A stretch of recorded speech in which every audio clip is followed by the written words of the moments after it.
ఈ అంతఃపురంలో నీతో సమానంగా రాయబారం నిలపగల జానులు ఎవ్వరూ లేరు. కావున ఈసారి కూడా నువ్వే వెళ్ళు. ఈసారి నువ్వు కొత్త పంథాన్ని నిర్వహించాలి. ఇదిగో ఈ ఇద్దరు పిల్లల్ని అంటే ఇంద్రసేనని, ఇంద్రసేనుణ్ణి నీతో తీసుకువెళ్ళు. నా ప్రియపతి వర్ధనం పిల్లల్ని చూసిన తర్వాత ఎలా ఉండునో తెలుసుకో. ఆయన చూపే ప్రేమ చనువు, ఇంకా ఆయన చూపులు, పలకరింపులు, మనోభావాల ప్రదర్శన మొదలైన విషయాలను గమనించు. అతడు సంతానాన్ని చూస్తే నిజమైన తండ్రి ఎలా ఉండునో చూడు. ఊరుకొని ఉండలేడు కదా! ఈసారితో బాహుకుడు నలుడో కేవలం బాహుకుడో బాగా ఆనవాలు దొరుకును. ఈసారి కూడా నువ్వే తెలివిగా ప్రవర్తించి నిక్కచ్చిగా నలుని గురించి వాస్తవాలను చివరగా తేల్చి రమ్ము పొమ్ము అని ఇద్దరి పిల్లల్ని ఆమెతో పంపి ఆమె రాకకై ఎదురుచూస్తూ అధూర్తగా ఉంది. నలుడు బిడ్డల్ని చూసుట. దమయంతి చెప్పి పంపిన కేసిని ఇద్దరు పిల్లల్ని తీసుకుని వాహకుడు ఉండే పాకశాలకు వెళ్ళింది. కొద్దిసేపు అవి ఇవి మాటలాడి తనతో ఉన్న నలుడి పిల్లల్ని చూపుతూ, ఆర్యా, ఈ పిల్లల్ని చూశారా? వీరిద్దరూ నలునికి దమయంతికి కలిగినవారు. నలచక్రవర్తి రాజ్యాన్ని కోల్పోవుటకు ముందే వీరిద్దరిని విదర్భకు తల్లి దమయంతి ముందు ఎట్టి కష్టాలు వచ్చినా పిల్లలు సుఖశాంతులతో ఇక్కడ ఉండగలరని అన్న ధీమతో పంపించింది. అది లగాయతు. ఈ పిల్లలు ఇక్కడే అంటే తాతగారి వద్దనే ఉంటున్నారు.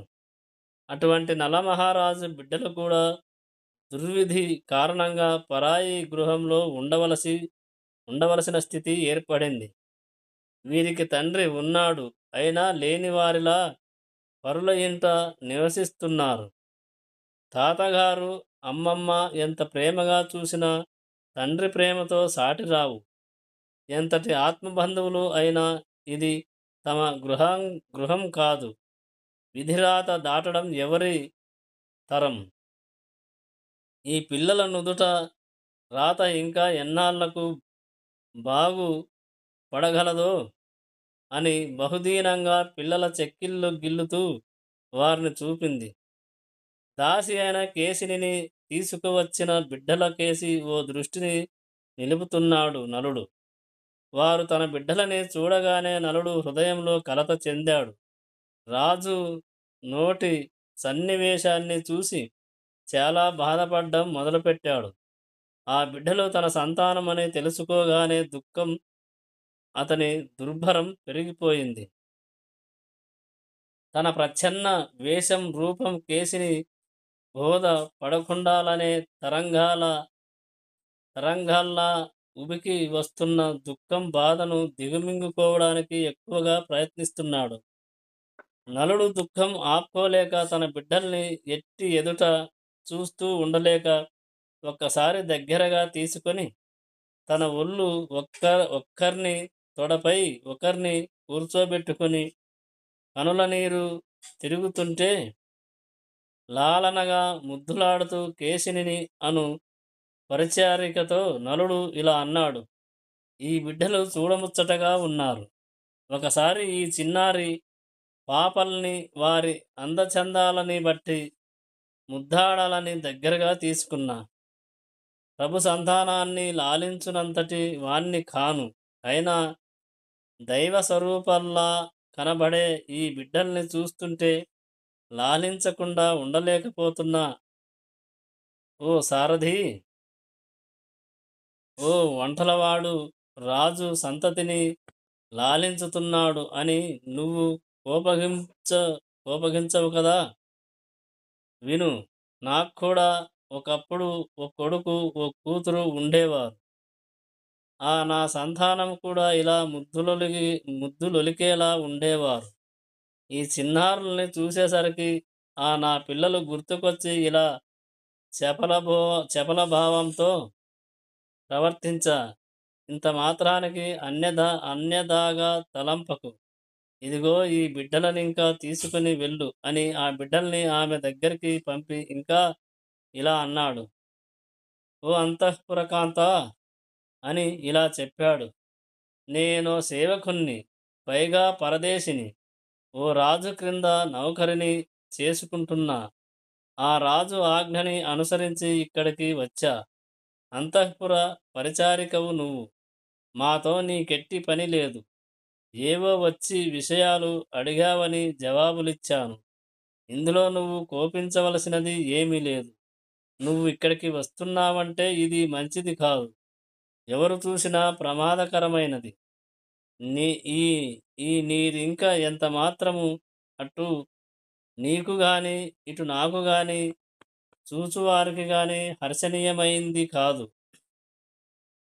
ఇటుపైన నువ్వు ఇక్కడికి రాతగదని హెచ్చరించుతున్నాను. తోచినదే తడవుగా నువ్వు ఇక్కడికి రావద్దు. రాకు అని చాలా గట్టిగా చెప్తున్నా. వెళ్ళు అని చెప్పి ఆమెను పంపించి వేశాడు. దమయంతి చెలికత్తె పిల్లల్నిద్దరినీ తీసుకొని అంతఃపురానికి కేశిని చేరి ఇలా అంది. అమ్మా, ఈ దౌత్య కృత్యంలో తెలియనిదేమంటే కొన్ని విషయాలు తేడాపాడగా ఉన్నా మొత్తం మీద బాహుకుడిలో నలుడి లక్షణాలు ఎక్కువగా కనబడుతున్నాయి. నాకు అన్ని రకాలుగా అతడు అనగా ఆ బాహుకుడు విషధరాజే అనిపించింది. నలుడి లక్షణాలే హెచ్చుగా బాహుకుడిలో కనబడుతున్నాయి.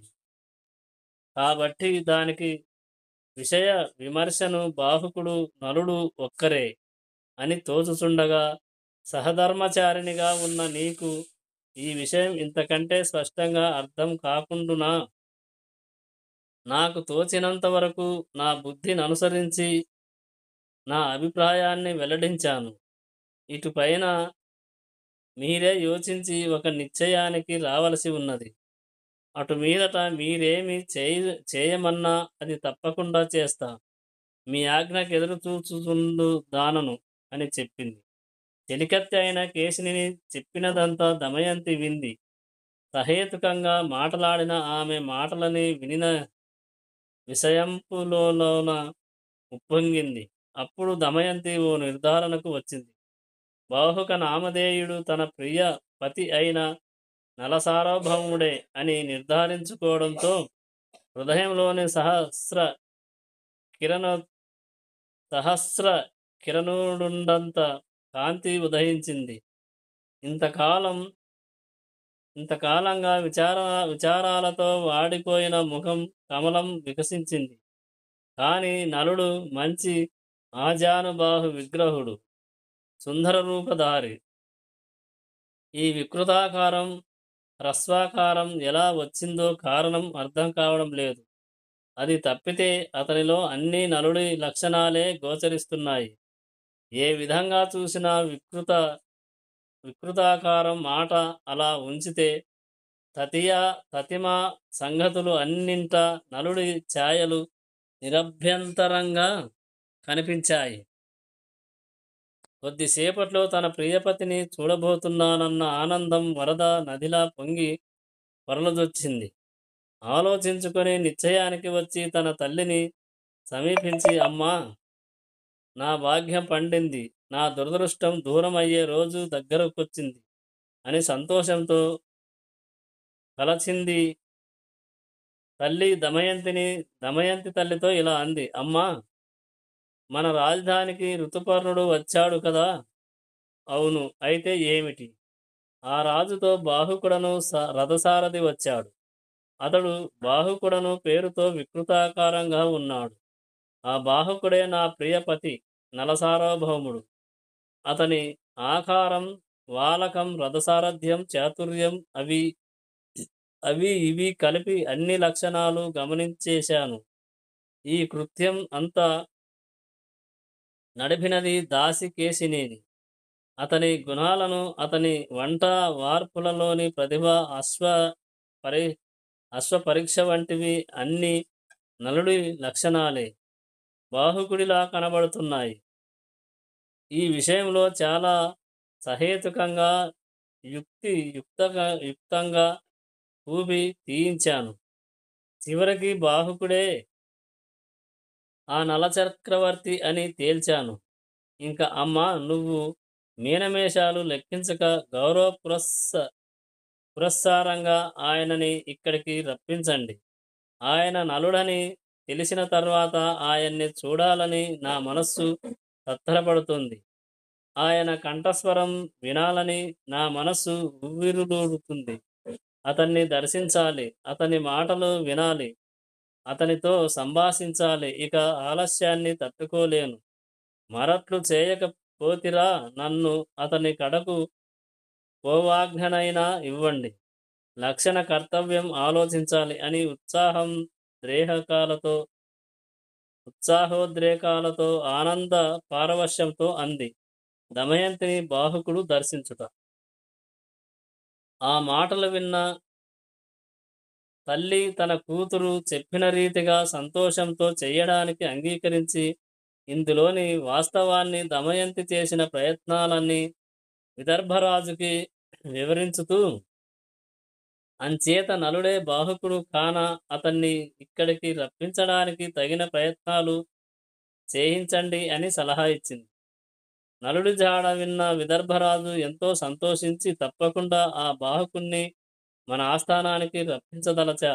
ఇప్పుడు ఆ ప్రయత్నాలు చేయింపబూనుకుంటున్నా అని చెప్పి మంత్రిని రావించి, అమాత్యా మీరు వెళ్ళి ఋతుపర్ణుడితో పాటు రథం తోలుకొని వచ్చాడు. బాహుకుడను వాడు అతన్ని ఇచ్చటకు శీఘ్రంగా ఏదో విషయం మాట్లాడాలని చెప్పి పాకశాల యందు భోజనం చేసి విశ్రాంతి తీసుకుంటున్న అతనిని ఇక్కడికి తీసుకురండి. వెళ్ళండి ఇప్పుడే అని దమయంతి తండ్రి మంత్రిని పంపాడు. ఇంకా ఇక్కడ నలుడు భుజించి నేలపై పరుండి ఇలా తలంపసాగాడు. ఎంతో అత్యున్నత దశకి వెళ్ళి పతనమైపోయాను. పతనమైపోయాను. రాజ్యం లేదు, భార్య లేదు, పిల్లలు లేరు. సంఘంలో నా నామరూపాలు లేకుండా నాశనమైపోయాయి. అసలు ఇక్కడికి వచ్చిన పని దమయంతికి స్వయంవరం అని, అసలు ఆ విషయాన్ని గురించిన వార్తయే లేదు అని తలచుకుంటున్న బాహుకుడి దగ్గరకు మంత్రి వచ్చి అతన్ని చూసి, ఓయి బాహుకా, మా ప్రభువైన భీమరాజు నీతో ఏవో సంగతులు మాట్లాడాలట. అందుకని నిన్ను వేగంగా తీసుకురమ్మని పంపగా నిన్ను తీసుకువెళ్ళడానికి వచ్చా అని నలుణ్ణి వెంటబెట్టుకుని మంత్రి భీమరాజు వద్దకు తీసుకువెళ్ళాడు. మంత్రి రాజుతో, మీరు తీసుకురమ్మన్న ఆజ్ఞాపించిన బాహుకుడను అశ్వసారథి ఇతడే. అనంతరం ఏలినవారి చిత్తం అనగా భీమరాజు ఆ పాదశిర పర్యంతం తన మొదట నిల్చున్న బాహుకుణ్ణి తెరిపారా జూచి ఇలా అనుకున్నాడు, ఈ వికృతాకారుడు నా అల్లుడు నలుడా, నమ్మశక్యం కాకున్నది. ఆనాడు నే చూసిన నలరాజు దర్శనీయాకృతి కలవాడు. ఇతన్ని నలమహారాజు అని అంటోంది నా కూతురు. ఆ సార్వభౌముడి గుర్తులితనిలో ఏ ఒక్కటి కూడా కానరాదు. ఇందులో సకురాండ్ర మోసమే ఏదైనా ఉండినదా, లేకపోతే ఈ ఈ వికృతాకారుణ్ణి నలుడని అనడం అంటే ఏమి అర్థం కాకుండా ఉంది. ఇతనిలో ఏ రూపు చూసినా ఇతడు నలుడని నిర్ధారించి ఉంటుంది. నా కూతురు చాలా తెలివైనది. తొందరపడి ఏ విషయంలో నిర్ణయానికి దిగే మనిషి కాదు. ఆమె పొరపడినదయు కాదు. సరే, ఆమె ఏమంటుందో తెలియాలి అని ఆలోచించి వెంటనే అతన్ని దమయంతి ఉన్న చోటకు తీసుకువెళ్ళమని ఆజ్ఞాపించాడు. స్త్రీ స్త్రీదెవ్వరికును భీమరాజు నలుడామెని అనుసరించి వెడుతూ ఇలా తలపోసాగాడు. ఈ అంతఃపురంలో చాలా నీచ సేవకుడిలా ఉన్న ఒకప్పుడు యువ మహారాజుగా మాతోవలలో దాసీ జనుల అనుసరిస్తుంటే, మరొక చోట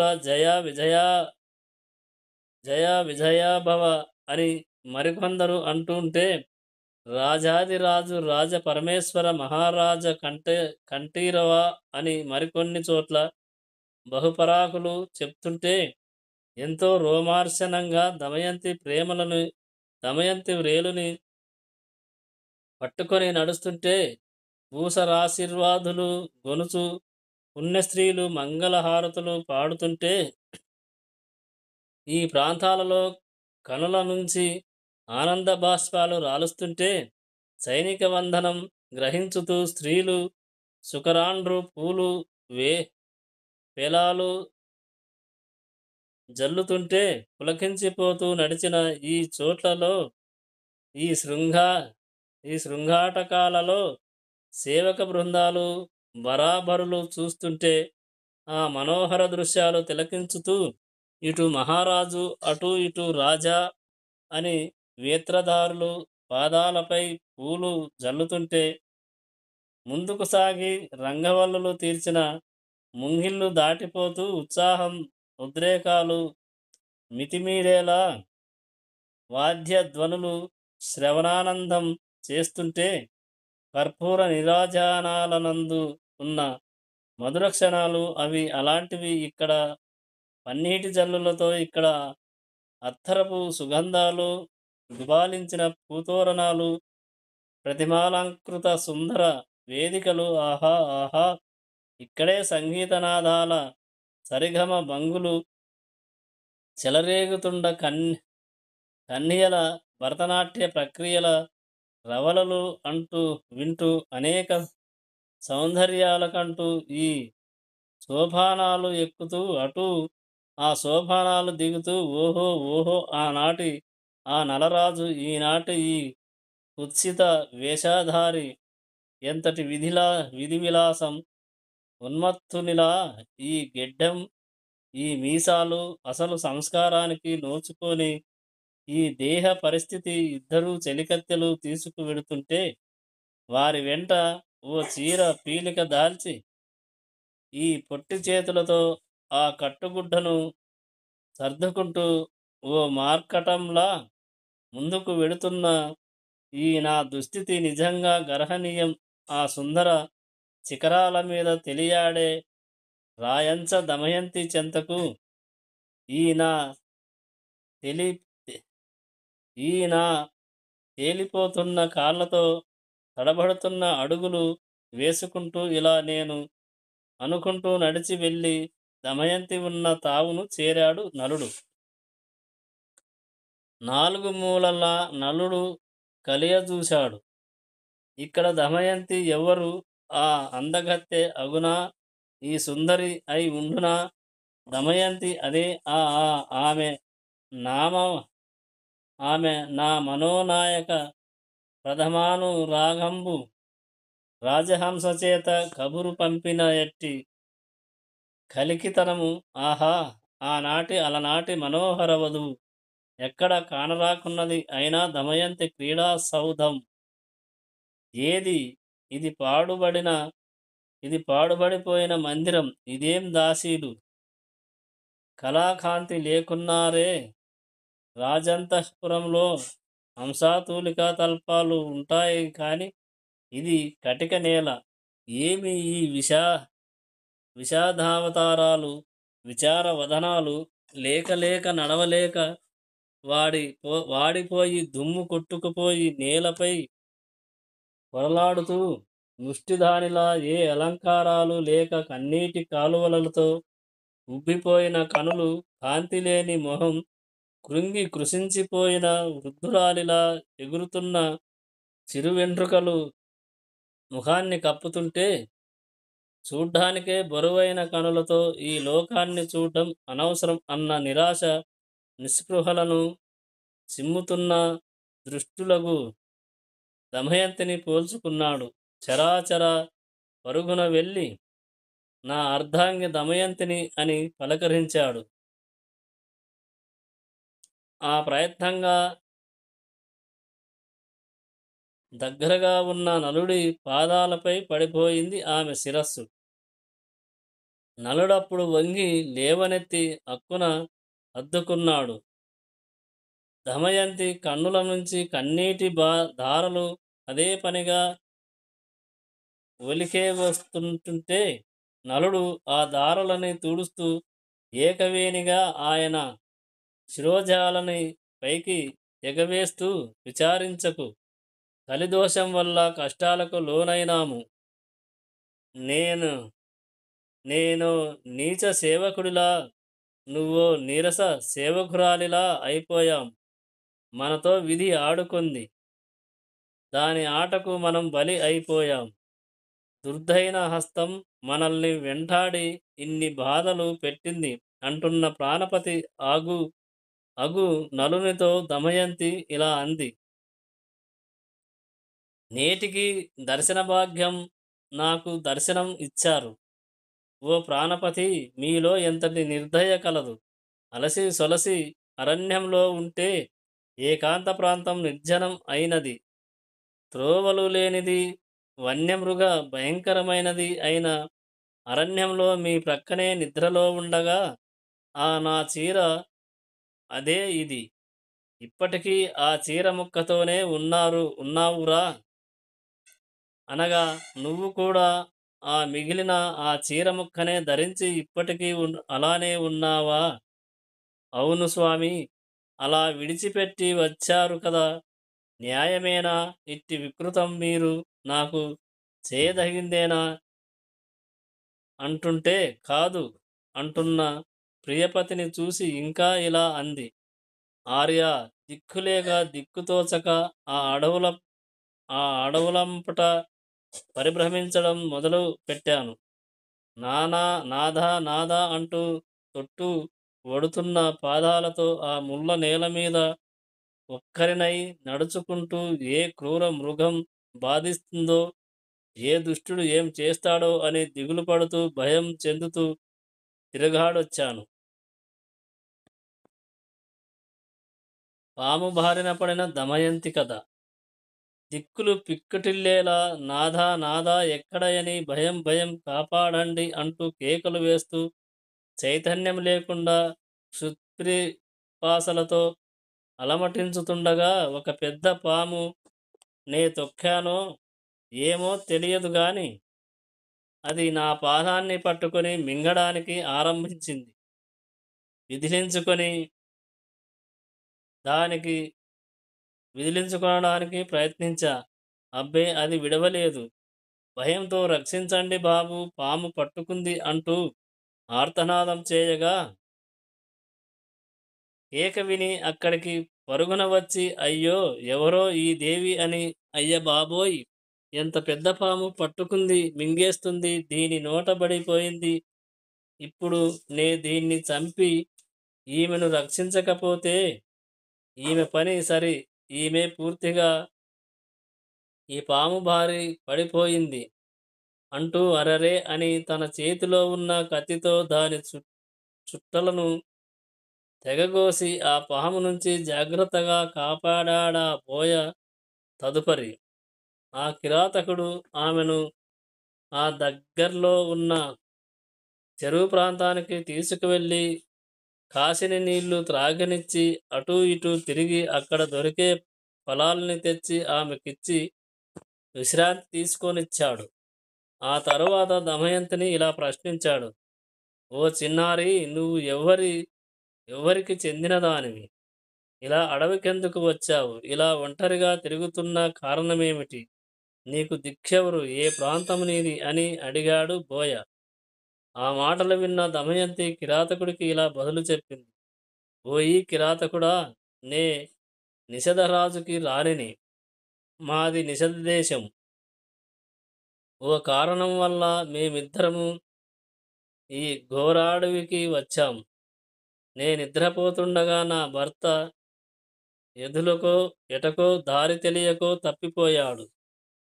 ఏ ఆధారము లేక ఆకలి దప్పికాలకు బాధ చెందుతూ సంచరిస్తున్న నన్ను ఈ పాము పీకజొచ్చింది.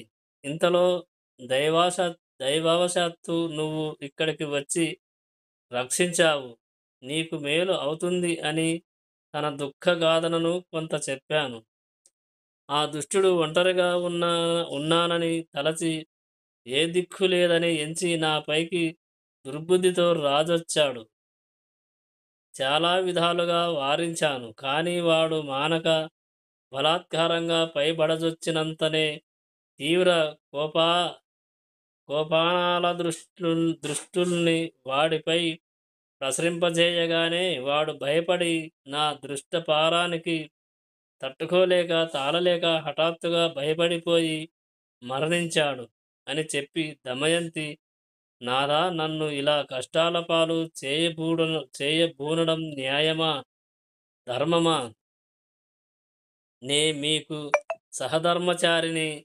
కష్టాలలో సుఖాలలో మీతో పొందవలసిన దాన్ని మధ్యగానున్న నన్ను నన్ను ఏకాకినిగా విడిచి పిల్లలు గలదాన్ని, మీ యందే ప్రాణాలు పెట్టుకు బ్రతికేదాన్ని, వేల్పుల్ని కూడా కాదని మిమ్ము వరించిన దాన్ని, అలాంటి నన్ను ఏ ఏమాలోచించక గమ్మున విడిచి మీ ఇచ్చిన రీతిన చెనుట ఎవరునూ హర్షించరు.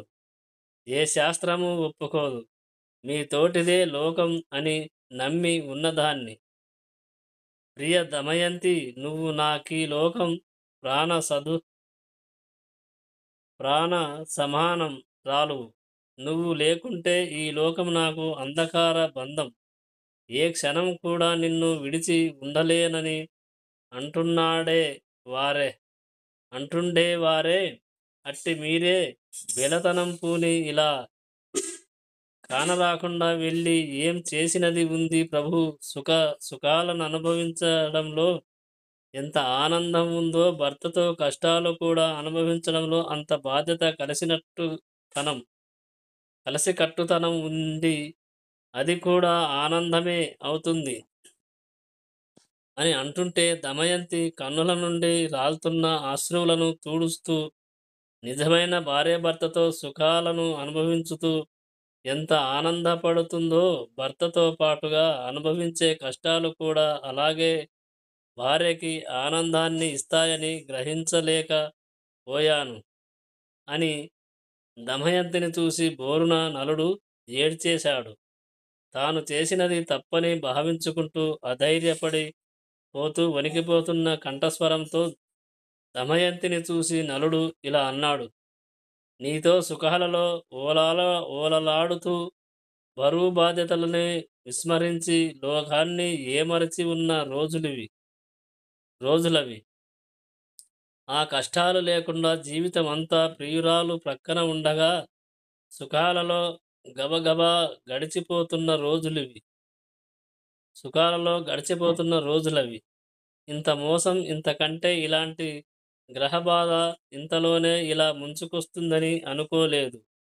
ఎవరైనా నా మంచి కోరి దృష్టవ్యసనం మానమని చెప్పినా వినిపించుకోలేక ఆవేశంతో వ్యసనంలో మునిగిపోయి మోసగాళ్ల వంచానికి సులువుగా లొంగిపోయి ఆపదలలో పడిపోయాను. భామ రాజ్యంతో పాటు ఆలిని ఆలోచనని కూడా కోల్పోయి ఏం చెయ్యాలో తెలియక అడవుల పాలై జీవితాన్ని అధ్వానం చేసేసుకున్నా. శుభాశుభాబుల్ని చెప్పే వారి మాటల్ని కూడా పెడచెవి పెట్టా. అయిందే అయిందిక కనుకనే ఓ అధముడికి ఉచ్చదశ పట్టవలసి వచ్చినప్పుడు నాలాటివాడు అధమ దశకు పోతేనే కాని జరగదిది. అదే జరిగింది. దేవి, కలిబాధకి కష్టాలకి గడగడలాడిపోయా. ఆ కలి బారి నుండి కష్టాల నుండి బయటపడ్డా. దమయంతి, ఇప్పుడు నేనిక్కడికి వచ్చింది నీ కోసం కాదు, ఇంకో పని ఏదియుండి కాదు. నిన్ను నే మనసా వాచా కర్మణ ప్రేమించుతూ నిన్నే నా జీవనధాతువుగా సర్వదా భావించేవాణ్ణి.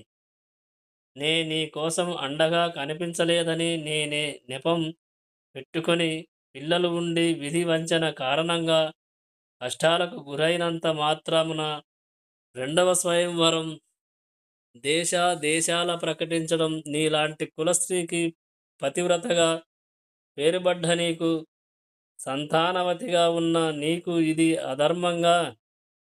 ధర్మంగా అనిపించిందా? స్వయంవరం, స్వయంవరం అని రాజస్థానాలకు ఆహ్వానాలు పంపిన మాట అవాస్తవమా?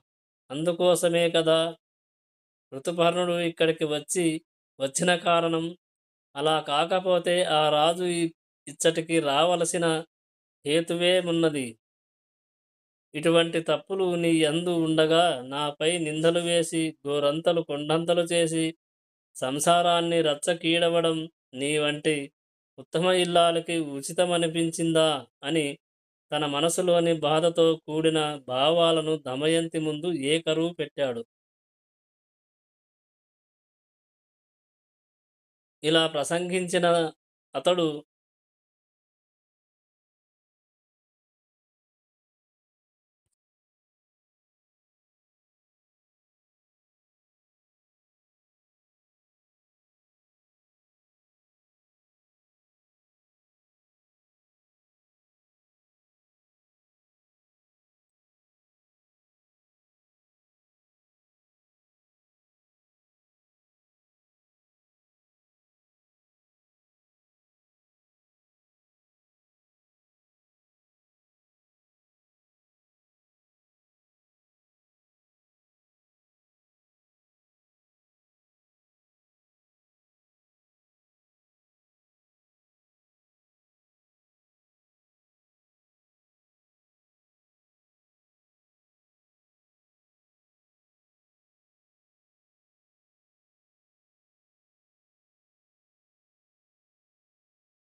ఆ సర ఆ సమయం ఆ స్వయంవరం రేపే జరుగును. అందుకు లగ్నం రేపే నిర్ణయించబడినది అని కూడా చెప్పించడం జరిగింది. కారణం ఏమంటే ముందు రోజు సాయంత్రానికే విదర్భకు చేరాలి. నువ్వు రామడల దూరం ప్రయాణించాలంటే అది ఒక్క నలుడికి మాత్రమే సాధ్యమగునని ఎంచి అట్లు చెప్పించడం జరిగింది. ఈ విషయాలు చెప్పించుటకై సుదేవుడను బ్రాహ్మణుణ్ణి ఋతుపర్ణుడి ఆస్థానానికి పంపడమైనది.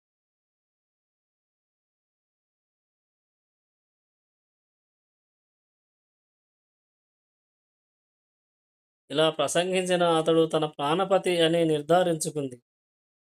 అంత ఉద్రేకంగా ప్రసంగించిన ఎంత మాత్రం దోషంగా తలంపలేదు. పైగా అతను చేసిన ప్రసంగానికి ఆశ్చర్యపడుతూ దమయంతి నాథుడైన నలునితో అంది.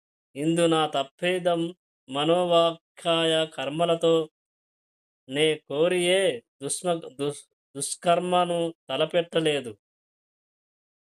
అసలయందు గల సత్య విషయాలను చెబితే మీకు నా యందు కలిగిన సందేహం తొలగిపోగలదు. ఇందు నా అపరాధమేమి ఉంటే నన్ను క్షమించమని ప్రార్థించుతున్నాను. నా సత్యకథను వినండి నాథా. మీరు నన్ను అడవిలో విడిచి వెళ్ళినది మొదలు పాము ప్రమాదం బోయవాడు చేయబూనిన దుష్కర్మ మీకిది వరకు చెప్పాను. అనంతరం చేది దేశాన్ని చేరి రాజమాత ఆజ్ఞ ప్రకారం ఆమె వద్దకు వెళ్ళిన అక్కడ సైరంధ్రి వ్రతనిష్టతో ఉండి అక్కడ నుంచి రాజమాత నిశితపుర ప్రయాణానికి ఏర్పాట్లు గావించగా విదర్భకు వచ్చాను. కొద్ది రోజులు గడిచిన వెంటనే నలుడ నలుడ నలుగడలను కొద్ది రోజులు గడిచిన వెంటనే నలుగడలను మీ ఉనికిని కనిపెట్టడానికి గాను బ్రాహ్మణులను నా తండ్రి పంపెను. వారిలో పర్ణాదుడనే బ్రాహ్మణుడు అయోధ్యకు వచ్చి నా మూలంగా ఏర్పడిన నుడులను ఆ రాజస్థానంలో చెప్పగా మీరా మాటలకు బదులు చెప్పగా విని ఆ మాటలను బ్రాహ్మణుడు నాకు చెప్పగా బాహుకుడను పేరుతో ఉన్న మీరు నలునిగా గుర్తెరింగి మిమ్మక్కడికి రప్పి మిమ్మిక్కడికి రప్పింప బూని స్వయంవరం మాట ఆ సభలో ప్రస్తావించడం జరిగింది. ఇంకను ఏమంటే ఆ స్వయంవరం రేపే జరుగును. అందుకు లగ్నం రేపే నిర్ణయించబడినది అని కూడా చెప్పించడం జరిగింది. కారణం ఏమంటే ముందు రోజు సాయంత్రానికే విదర్భకు చేరాలి. నూరామడల దూరం ప్రయాణించాలంటే అది ఒక్క నలుడికి మాత్రమే సాధ్యమగునని ఎంచి అట్లు చెప్పించడం జరిగింది. ఈ విషయాలు చెప్పించుటకై సుదేవుడను బ్రాహ్మణుణ్ణి ఋతుపర్ణుడి ఆస్థానానికి పంపడమైనది. స్వయంవరం మాట చెప్పినచో ఋతుపర్ణుడు రాగలడు. అతడు ముందు రోజు సాయంత్రానికి చేరవలయునంటే అక్కడ ప్రచ్ఛన్నంగా ఉన్న బాహుక వేషంలోని నలుణ్ణి తప్ప తీసుకువచ్చునని తలంపు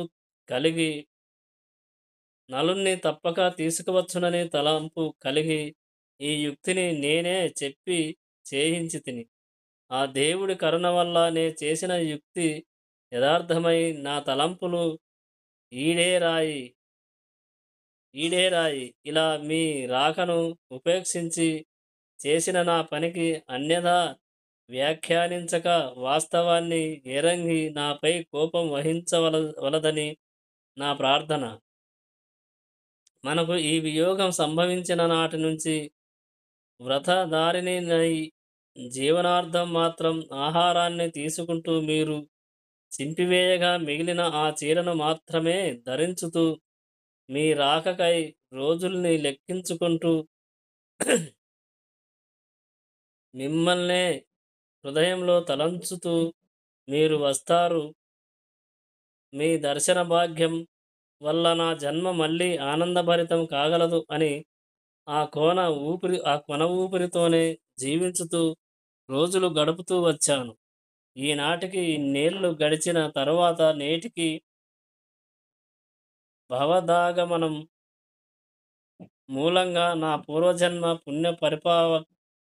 పుణ్య పరిపాకం వల్ల మన సమగమానం వాటిల్లింది. నా కష్టాలు అంతమైన పుణ్యాలు పండి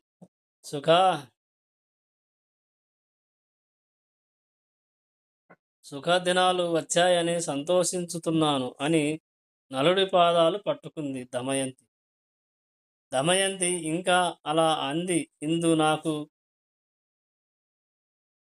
దురుద్దేశం ఎంత మాత్రము లేదు. ఇది ప్రమాణం చేసి చెబుతున్నాను. ఇందు పాప చింత కలిగి చేసినది ఉంటే రవిచంద్ర హుతాశనులు నన్ను హతమార్చి ఉందురు. ఈ నా మాటలకు నా వర్తనానికి వారే సాక్షులు. సంశయరహితంగా సత్యాన్ని చెప్పా. ఇందలి వాస్తవాన్ని ఎరిగి నన్ను స్వీకరించుడని నా ప్రార్థన అని శ్రయణై భర్త సందేహాన్ని వారించుతూ ఉభయులను కలపమని 1000 దేవతలను ప్రార్థిస్తుంది. వాయుదేవుడు దమయంతి ఉత్తమరాలని చెప్పుట. ఇలా వాస్తవ విషయాలను చెప్తున్న సమయంలో నలుడి సందేహాలను నివారించు రీతిని ఆకాశం నుంచి అశరీర వాణి అందరూ వింటుండగా, ఓయి నైషధాదీప, నేను వాయుదేవుడను. నేను చెప్పు మాటలు విను. దమయంతి పుణ్యచరిత్ర ఉత్తమ కథావతి. ఏ పాటి కూడా ఈమె యందు దోషం లేదు. అత్యుత్తమరాలు. ఈమె నారీరత్నం. ఈమెను తప్పుగా భావించు వారిది తప్పు. అటు భానుడు, అగ్నిహోత్రుడు, వాయువు, మేం ముగ్గురం ఈమె చరిత్రాన్ని కనిపెడుతూనే ఉన్నాం. ఈ ధన్య చరిత్రాలు ఈమె వర్తనాన్ని సందేహించక ఈ చరిత పతివ్రత అయిన దమయంతిని స్వీకరించు అను మాటలు అందరి చెవిని పడినవి. ఆకాశం నుంచి వినబడిన ఆ శరీర వాక్యాలను విన్న అందరూ దమయంతి పాతివ్రత్యాన్ని శ్లాఘించారు. ఆకాశం నుంచి పూలవాన కురిపించారు దేవతలు. వాద్యనాదాలు ఆకాశం నుంచి వినవచ్చాయి. అప్సరసలు దమయంతి ఉత్తమ చరితాన్ని కీర్తించారు. సుగంధ సహితంగా శీతల వాయువులు వీచసాగాయి. వాయుదేవుడు దమయంతి పవిత్ర చరిత్రురాలని చెప్పినందుకు ఆమె ఉత్తమ చరిత పతివ్రత పతి పూజ పరాయణరాలు. భర్త ప్రేమ పరితురాలని చెప్పగా విని నలమహారాజు ఆమెను తిరిగి భార్యగా గ్రహించాడు. అనంతరం సంతోషాంతురంగుడైన కర్కోటకుణ్ణి స్మరించగా పూర్వం సర్పరాజు తీసుకుపోయిన అ- తీసుకుపోయిన నస్త్రం అతని యుద్ధకు తిరిగి వచ్చింది. సర్పరాజు తీసుకుపోయిన వస్త్రం అతని యుద్ధకు తిరిగి వచ్చింది. చూస్తున్న వారందరూ ఈ జరిగిన వస్త్ర సంఘటనను చూసి ఆశ్చర్యపడ్డారు. ఆ వస్త్రాన్ని నలుడు ధరించాడు. ఆ నలుడు అలనాడు పక్షులు కొనిపోయిన నలుని వస్త్రం చీరగా దాన్ని నలుడు ధరించాడు. నలుడు ఆ వస్త్రాన్ని ధరించగానే అతని శరీరంలోని కర్కోటక విష ప్రభావం ఉపశమించింది. దాంతో నలుడు గద్గదా గాయ గద్గదాగాయమానమైన నిజస్వరూపాన్ని పొందాడు. ప్రకాశమానమైన ముఖం, ఆజానుబాహు విగ్రహం, స్ఫ స్ఫురన్నేత్రాలు కలిగి ఆనందదాయకమైన రూపంతో దేదీప్యమానంగా దర్శనం ఇచ్చాడు. అతని యందు అన్ని శుభలక్షణాలు కలిగి శాంత విగ్రహుడై, అందంగా ఉన్నవాడై, చక్కతనంతో వెలుగొందాడు. అద్భుతంగా పూర్వరూప పూర్వ రూపాతిశయంతో ఉజ్వలంగా విరాజిల్లుతున్న నలమహారాజుని చూస్తున్న దమయంతి ఆనంద బాష్పాలతో ఆమె కూడా విలసిల్లింది. అతన్ని చూడగానే దమయంతి అత్యంత పరవశురాలై శోభిల్లింది. ఈ సంఘటనను చూస్తున్న బంధుమిత్ర పరివాహారాల పరివాహ బంధుమిత్ర పరివార జనాలు ఎంతో సంతోషంతో ముచ్చటపడ్డారు. అంతటి నుంచి ఏ వైభవాలు లేక పాడుబడ్డ రాజధానిలా ఉన్న విదర్భాపురం అంతా ఒక్కసారి ఆనందభరితమై వర్ధిల్లసాగింది. మంగళగీతాలతో వాద్యనాదాలతో తోరణ పంక్తులతో ఉత్సాహం పరవళ్ళు తొక్కుతూ ఉప్పొంగిపోయింది. రాజదుర్గం సకల శోభాలతో ఉప్పరజొచ్చింది. దమయంతి నలుని దమయంతి నలుల సమాగమంతో వృత్తశోభలు కనుపట్టాయి. వారిద్దరూ మాలిన శరీరాలు వదలి శుభ్ర మూర్తులై విలసిల్లారు. సుగంధ బం సుగంధ బంధురమైన వస్త్రాలంకారాలతో ఇనుమడించిన శోభాలతో ప్రకాశించారు. భీమరాజు సమస్త విచారాలు విడిచినందుకు ఎంతో సంతోష అతిశయంతో దర్శనమిచ్చాడు. అంతేకాదు ధన కనక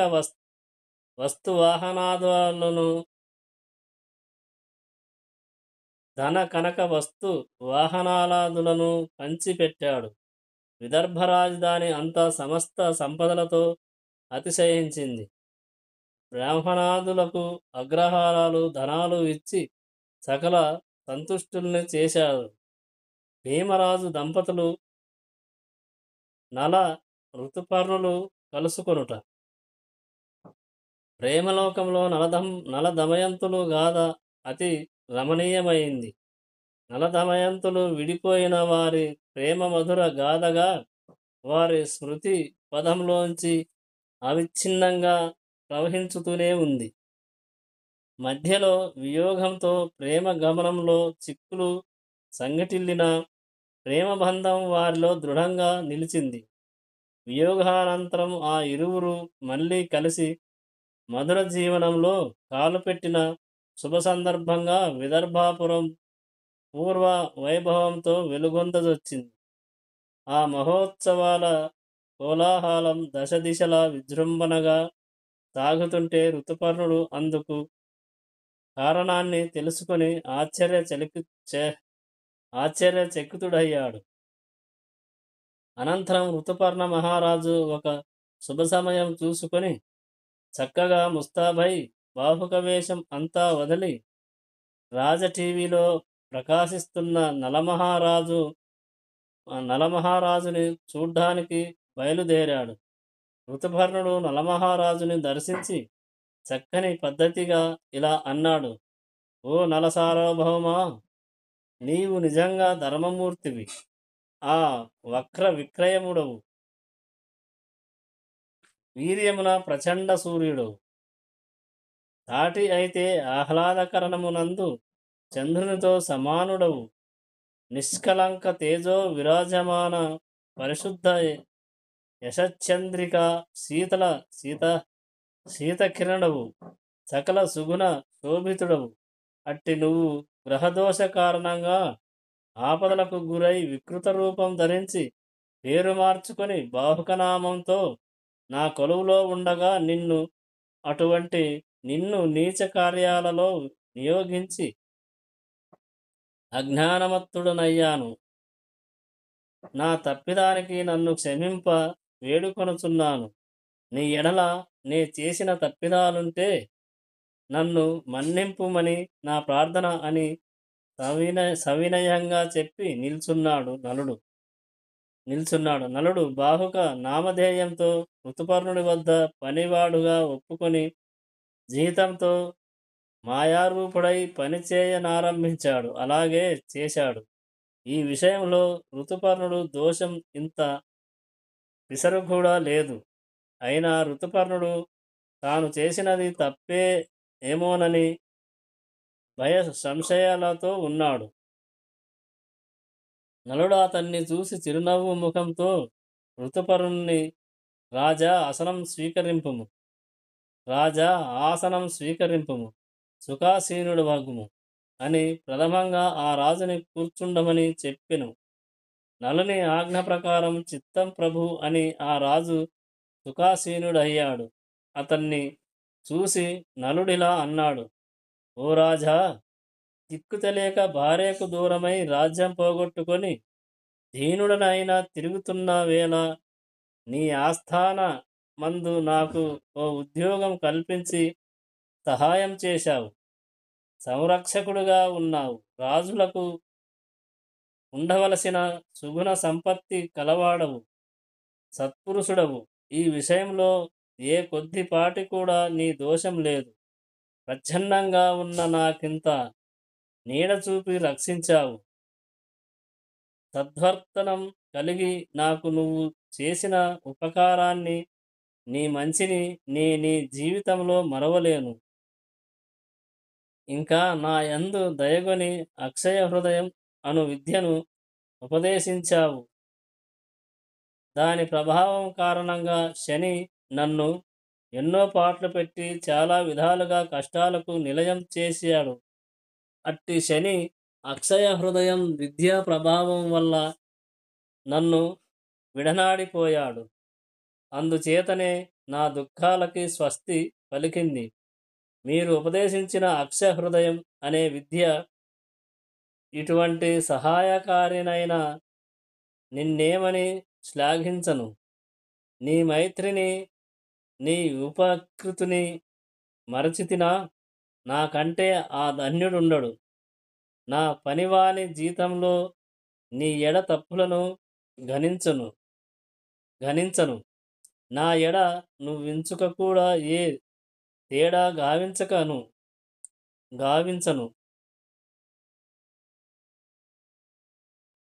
గావించను లేదు. పైగా ఇంకా ఇటుపై మనం ఇరువురం అత్యంత సన్నిహితులమై ఉందాము అని నలుడు అతనితో అన్నాడు. ప్రియంగాను యుక్తియుక్తంగాను హితకరమైన నిషధాధీశుడి వాక్యాలు విన్న ఋతుపర్ణుడు సంతోషపడిన వాడై నలుడితో ఇలా అన్నాడు: ఓ ఉత్తమ చరితుడా, ఉన్నత గుణ శోభితుడా, కష్టకాలం సంభవించిన వేళ ఆ కష్టాలని ఎవరైనా అనుభవింపక తప్పదు. కష్టకాలం దాపరించినప్పుడు దేవతలు కూడా తలవంచి అనుభవించారు. పడవలసిన పాటలన్నీ పడిన గాని దుఃఖాలు అంతం కావు. ఏ కొద్దిపాటి తప్పుకో ఇంత కష్టం అనుభవించావు. లేకపోతే నీ ఎంతటి మహానుభావునికి ఇంతటి కష్టం కలగడమా? నువ్వు సత్య పారాయణుడవు, ధర్మ మార్గామి ధర్మ మార్గగామివి, పుణ్యశీలివి అయి ఉన్నావు. దేవతలు కూడా నీ ఉత్తమ గుణాలను మెచ్చుకొనువారే. నిర్మలమైన యశశ్చాంద్రికలతో అలరారు వాడవు. నీ ఉత్తమ గుణాలను పొగడగల శక్తి గలవాడను నే కాను. నా విషయంలో నువ్వు చూపుతున్న సౌహార్దానికి నేనెంతో కృతజ్ఞతుడను. నా ఎడల సర్వదా ఇటువంటి మంచిని చూపుదునని నే ఆశించుతున్నాను అని చాలా విధాలుగా నలమహారాజుని శ్లాఘించి అతని గుణం గానం చేశాడు ఋతుపర్ణుడు. నైమధుపతి అయిన నలమహారాజు ఋతుపర్ణుడు చూపిన మంచితనానికి నిరంగి నలుడు అతనితో ఇలా అన్నాడు: ఓ మహారాజా, ఇటువంటి ముదావహమైన సంతోష సమయంలో మీరిచ్చట ఉండడం నా అదృష్టం.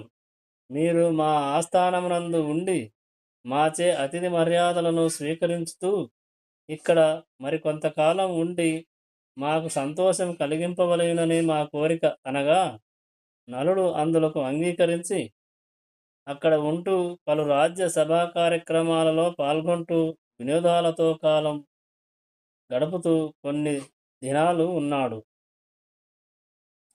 ఆ విధంగా ఋతుపర్ణుడు విదర్భరాజునకు అతిథిగా ఉండి అతని అతిథి మర్యాదలకు సంతృప్తి చెంది ఉంటూ ఒకనాడు నలమహారాజుని చూసి, ఓ నల సార్వభౌమ, నేను నా రాజ్యాన్ని విడిచి ఇక్కడికి వచ్చి చాలా కాలం అయింది. మీ అతిథి మర్యాదలతో పాటు వినోద కార్యక్రమాలలో పాల్గొంటుంటే రోజులు ఇట్టే గడిచిపోయాయి. ఇక నా రాజ్యానికి పోయినత్తును కాన నాకు సెలవియ్యండి. మీ అతిథి మర్యాదలు నాకు అపరిమిత ఆనందంగా ఉన్నాయి అని అనగా, నలమహారాజు విదర్భరాజు అనుమతితో ఋతుపర్ణుని ప్రయాణం సన్నాహం కావించాడు. నలభీమరాజులు ఋతుపర్ణుడికి సాధారణంగా రథంపై వెడుతుండగా సైన్యంతో వీడ్కోలు చెప్పారు. అయోధ్యాధిపతి ప్రయాణం అవుతూ వీడ్కోలు చెప్పవచ్చిన నలమహారాజుని చూసి, ఓయి రాజశ్రేష్ఠుడా, మనం అయోధ్య నుండి విదర్భకు వస్తున్న సమయంలో నీకు నేను అక్ష హృదయం అను విద్యను ఉపదేశించాను. అప్పుడు నేను నీకు అశ్వ హృదయం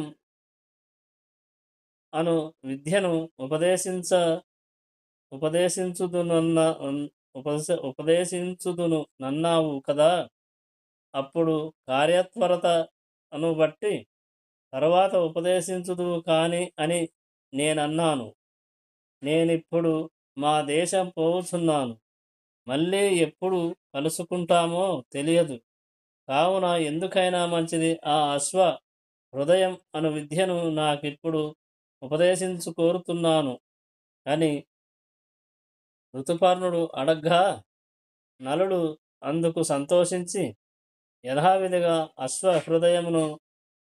అశ్వహృదయమను విద్యను ఉపదేశించాడు.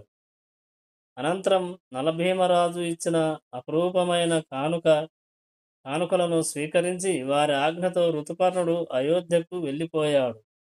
ఋతుపర్ణుడు అయోధ్యకి ప్రయాణమై వెళ్ళిపోగా ఇట నలుడు దమయంతితోనూ తన కుమారుడులతో గీతా విద్యాగోష్ఠి వినోదాలతో సంతోషంగా కొన్ని రోజులు గడిపాడు. ఇక తన అనంతర కరణీయంబు యోచింప దొడంగెను.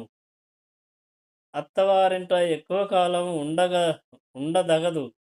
పైగా రాజ్యాన్ని పోగొట్టుకున్నాను. తిరిగి రాజ్యాన్ని నే పొందిన గాని నాకు శుభం లేదు. కాబట్టి నిషధ దేశానికి పోయి ప్రస్తుతం నిషధరాజుగా చలామణి అవుతున్న పుష్కర మాయావిని జూదంలోనూ యుద్ధమందు ఓడించి నా రాజ్యాన్ని నా వశం చేసుకోవాలి.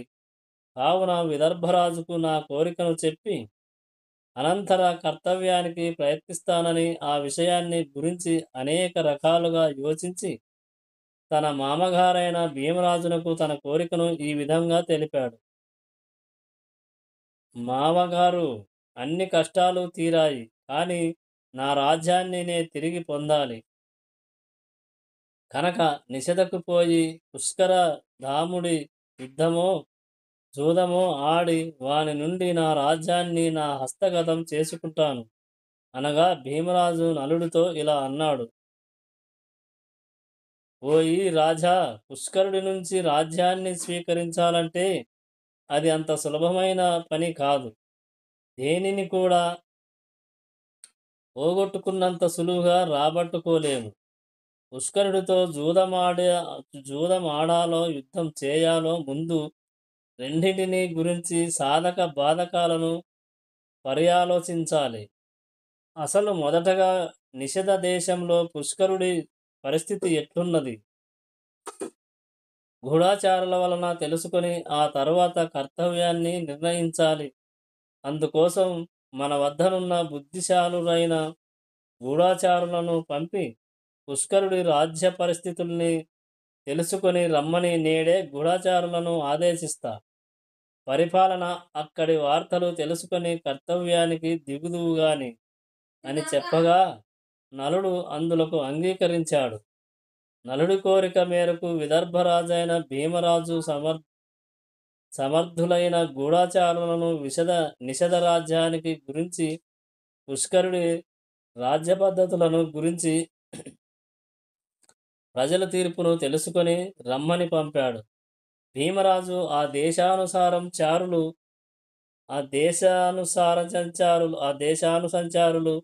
నిషధ రాజ్యానికి పోయి అక్కడి పరిస్థితుల్ని క్షుణ్ణంగా రహస్య వేషధారులై తెలుసుకొనుటకు వెళ్ళారు. గూఢచారులు నిషధ రాజ్యానికి వెళ్ళి రహస్య వేషాలు ధరించి గ్రామాలు పట్టణాలు రాజధానితో కలుపుకొని జనపదాల్ని సంచరించి యథా పరిస్థితుల్ని గమనించి తిరిగి వచ్చి నలునికి భీమరాజుకు తమరు కనుగొన్న విషయాలు నీ విధంగా వివరించారు. నిషధలోక విజృంభణ మాయాజూదంలో పుష్కరుడు కలిప్రేరణ వలన నలుని రాజ్యభ్రష్టుని చేసి ఆ సింహాసనాన్ని అధిష్ఠించాడు. రాజ్యాన్నంటే మాయతో పొదగలిగాడు గాని రాజ్యపాలన అనున్నది మంచి రాజులకు మాత్రమే తగి ఉంది. అధముడు రాజైతే ఆ దేశ పరిస్థితులు అత్యంత భంగకరంగా ఉంటాయి. పుష్కరుడు లాంటి ముష్కరుడు రాజ్యాన్ని ఎలా చేయగలడు? నీచ పరిస్థితులతో ఆరితేరిన అధముడు పుష్కరుడు కాగానే అధములందరూ వాణ్ణి చేరి వాడికి తగిన చెడు గుణాలు ఉన్న వారిని ఎన్ని మంచి పదవులు సంపాదించి ప్రభువులు సామంతులు కామాంధులు అయి కూర్చున్నారు. దాంతో రాజ్య పరిస్థితులు నిషధ దేశంలో తారుమారైపోయాయి. అధములు ప్రభువులై స్వార్థపూర్తికి తమ తమ గుణాలకి అనుగుణంగా రాజ్యాంగాన్ని మార్చి పారేశారు. రాజ్యం అంతా దుష్టుల చేతుల్లోకి వెళ్ళిపోయింది. ఈ అధములు వారెంత చెప్తే అదే రాజాజ్ఞ, అదే నాటి ప్రజాపంత. ఈ అధికారుల మూలంగా రాజ్య పరిస్థితులు ప్రమాద స్థాయికి వచ్చాయి. విశిష్టులందరూ నోరు మూసుకోవలసి వచ్చింది. సత్యం, న్యాయం, ధర్మం పోయి కలి విజృంభణ విశృంఖలంగా చెలరేగింది. నలుడి రాజ్యంలో కలి కామ క్రోధ లోభ మోహాలతో స్వైవిహారం మొదలుపెట్టాడు. అదుపు ఆజ్ఞ లేదు. నలుడు అవలంబించిన రాజ్య సూత్రాలన్నీ మారిపోయాయి. ఇప్పుడు రాజ్యంలో 4 సూత్రాలే ఉన్నాయి.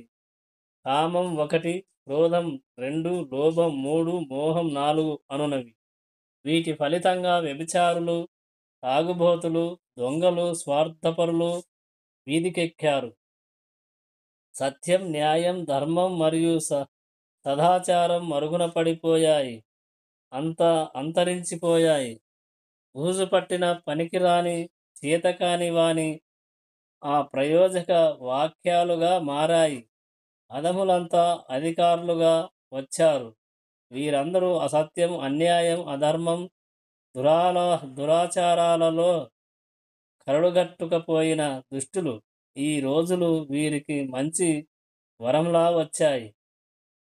సత్సంబంధాలతో సంసారాలు సాగించే ప్రజలు ఒక సమస్య, దుష్టులు అధికారులు ఈ రాజ్యాన్ని నడపడం ఇంకో సమస్య. ఇందు ప్రజల బ్రతుకులకు శిష్టుల భోజనంలో కక్క ముక్కల్లా ఉంది. అటువంటి అధికారులతో, ఇటువంటి ప్రజలతో రాజ్యం వెర్రితలు వేసింది. ఎవరి ఇష్టం వారిది. దొంగతనాలకి న్యాయరక్షణ కలిగింది అంటే న్యాయభక్షణ అన్నమాట. సత్యం ఆచరించాలో అసత్యంగా ఉండాలో ప్రజలకి అర్థం కావడం లేదు. రాజ్యంలో ధర్మాసన పంకిలమైపోయింది. దేవాలయాలలో పవిత్రతని తొలగించింది ప్రభుత్వం. ఇక ప్రజలలో అలసత్వం, బాధ్యత రహిత్యం, అల్లరితనం, అయోమయ పద్ధతులు అధికంగా అయ్యాయి.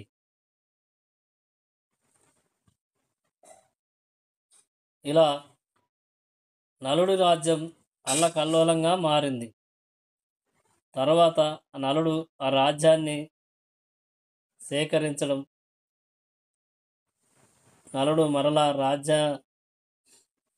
రాజ్యాధిపతి అవడం,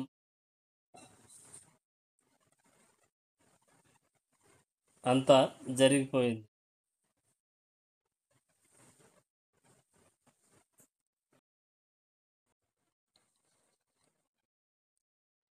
నలమహారాజు రాజ్యంలో భటులను పోయి ఆ రాజ్యం చూసి రమ్మని చెప్పిన తర్వాత వచ్చి నలమహారాజుతో ఇలా అంటున్నారు. సత్సంబంధాలతో సంసారాలు సాగించే ప్రజలు ఒక సమస్య, దుష్టులు అధికారులై రాజ్యాన్ని నడపడం ఇంకో సమస్య. ఇందు ప్రజల బ్రతుకులు శిష్టుల భోజనంలో కక్క ముక్కల్లా ఉంది. అటువంటి అధికారులతో, ఇటువంటి ప్రజలతో రాజ్యం వెర్రితలు వేసింది. ఎవరి ఇష్టం వారిది. దొంగతనాలకి న్యాయరక్షణ కలిగింది అంటే న్యాయభక్షణ అన్నమాట. సత్యం ఆచరించాలో అసత్యంగా ఉండాలో ప్రజలకి అర్థం కావడం లేదు. రాజ్యంలో ధర్మ సంపక్తిలమైపోయింది. రాజ్యంలో ధర్మాసన పంకిలమైపోయింది. దేవాలయాలలో పవిత్రతని తొలగించింది ప్రభుత్వం. ఇక ప్రజలలో అలసత్వం, బాధ్యత రహిత్యం, అల్లరితనం, అయోమయ పద్ధతులు అధికంగా అయ్యాయి. ఇంకో పేరుతో లంచగొండితనం పెరిగిపోయింది. సన్మానాలు, సభలు, బిరుదులు పెరిగిపోయాయి. రాజ్యంలో వదంతులు, నిందలు, అపనిందలతో వార్తా ప్రచారం కలుషితమైపోయింది. దండనీతి అసమర్థులతో అదుపు తప్పింది. దొంగల కార్యాలయాలు, జూద గృహాలు, జూదశాలలు, విచ్చలవిడిగా పానశాలలు అధికారుల ప్రచ్ఛన్న హస్తంలో నడుస్తున్నాయి. ప్రభుత్వంలో ఆడవారికి పెద్దపీట.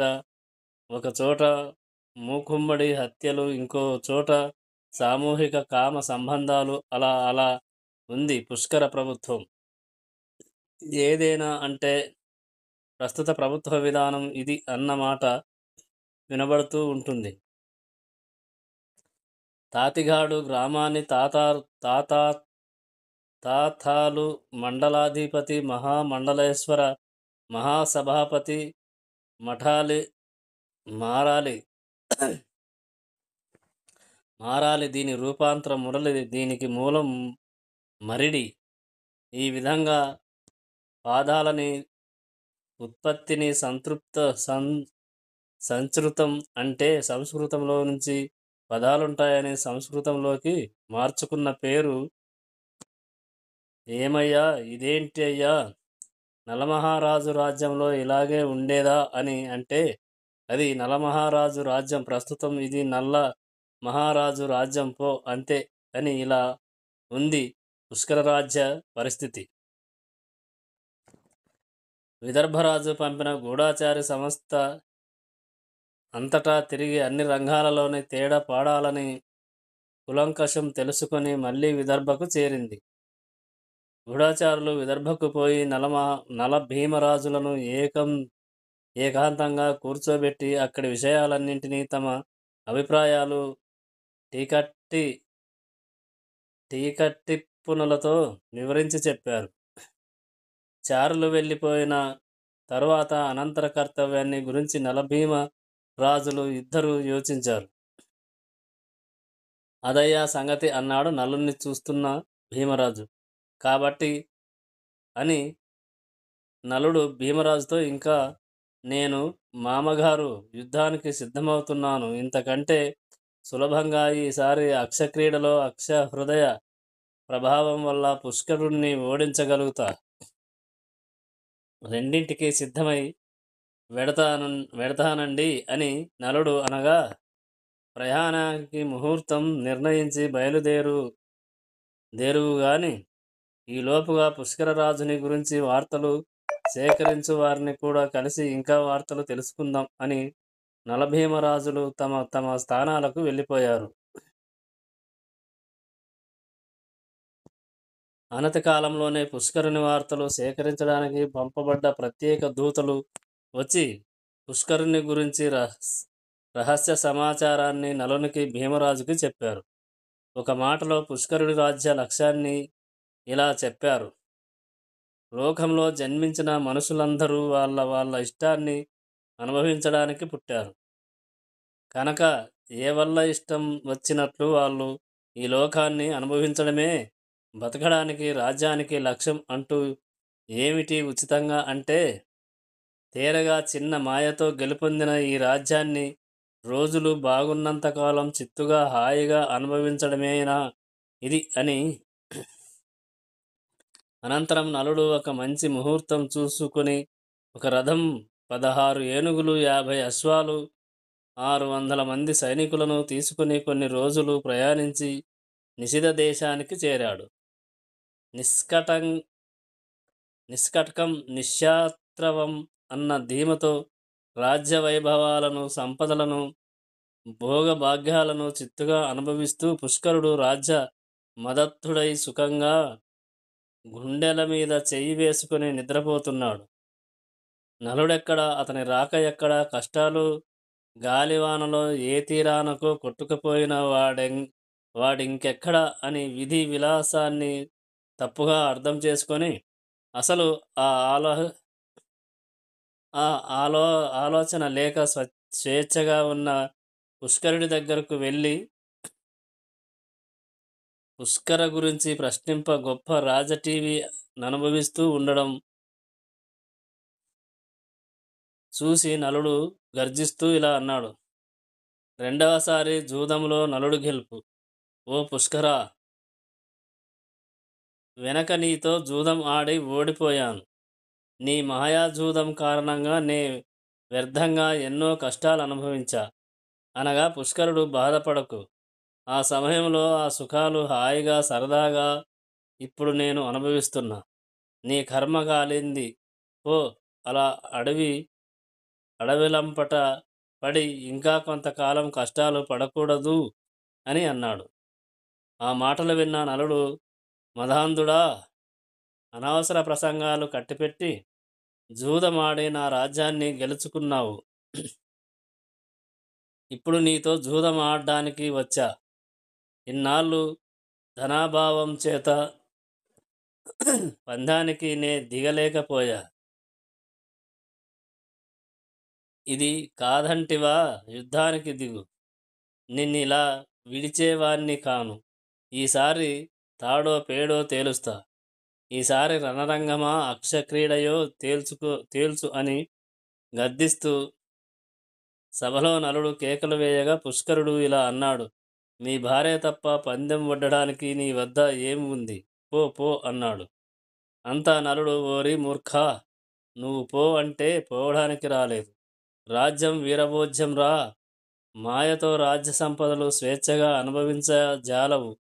అధిక ప్రసంగాల ప్రసంగం చాలించి యుద్ధం చేసి గెలిచావా రాజ్యం శాశ్వతంగా నీది, లేదా జూదమాడి గెలిచావా అప్పుడు కూడా రాజ్యం నిశ్శత్రావంగా నిష్కంటకంగా శాశ్వతంగా అనుభవించుదువు గాని. కానీ ప్రస్తుత యుద్ధం చేస్తావా, కత్తిపట్టి పాచికలాడతావా, ఏదో తేల్చి చెప్పు అని వీరోత్సాహంతో యుద్ధావేశంతో గద్దించాడు నలుడు. నలుడు ఈ విధంగా అంటుంటే పుష్కరుడు విభ్రాంతుడై ఉద్రేకించి ఉన్న నలుడికి ఏం సమాధానం ఇవ్వాలో, ఎలా ఏం చెప్పాలో అర్థం కాక తటపటాయించసాగాడు. అప్పుడు పుష్కరుడిలా మనస్సులో తలపోసాగాడు. ఇతను ఏదో గట్టి ప్రయత్నంతో వచ్చాడు. ఇప్పుడు వీనితో పోరాడే జూదమే ఆడితేనే కాని ఊరుకునేలా లేడు. ఇతనితో యుద్ధం చేసి గెలవటం అసంభవం. అంచేత జూదమే సులువుగా ఉంటుంది. జూదమాడే నలుడు సర్వ సంపదలను రాజ్యాన్ని గెలిచా. ఇప్పుడు వీని వద్ద వడ్డడానికి గల విలువైనది అందాల రాశి ఇంద్రాదులకు కూడా వంశం కాని అతిలోక సుందరి దమయంతిని వడ్డమని, జూదంలో ఆమెను గెలుచుకొని అతులిత భోగాలతో నిష్కంఠంగా రాజ్యాన్ని అనుభవిస్తా. మంచి కాలంలో వచ్చిందే తక్కుడు. యోగం లేని రోజుల్లో ఎంత పాకులాడినా ఏం దొరకదు. వీడి దురదృష్ట దేవత మళ్ళీ వీణ్ణి నా వద్దకు పంపి ఉండును, లేదా నా అదృష్ట దేవత వీణ్ణి నా వద్దకు తీసుకువచ్చి ఉండును. ఏమైతేనేం ప్రస్తుతం వీడితో జూదమే శ్రేష్టం అని యోచించి వీడు ఓడిపోయి ఏదో నక్కాశతో గెలుద్దామని వచ్చాడు. వెర్రిభాగులోడు వచ్చాడు గదా, మరోసారి బుద్ధి చెప్పి ఆ భార్యను కూడా గెలుచుకొని సర్వనాశనం చేసి పంపుతా. జూదం అంటే ఏమిటో తెలిసి కూడా మళ్ళీ వచ్చాడు అని ఎంచి జూదానికి కావలసిన ఏర్పాట్లు చేశాడు. నలుడి రాజ్యం రాణి నాటి పుష్కరుడి దశ ఎలాంటిదో వాడు మరిచాడు. ఏ పరిస్థితుల్లో ఎవరి సహాయం మూలంగా రాజ్యాన్ని పొందాడో అది మరిచాడు. పుష్కరుడి ఉచ్చ దశ అయిపోయింది, పతన దశ వచ్చిందని ఎరుగలేక ఈసారి జూదంలో అందాల దమయంతిని గెలుచుకోవాలని ఆలోచించుకుంటున్నాడు. ఊరుకొని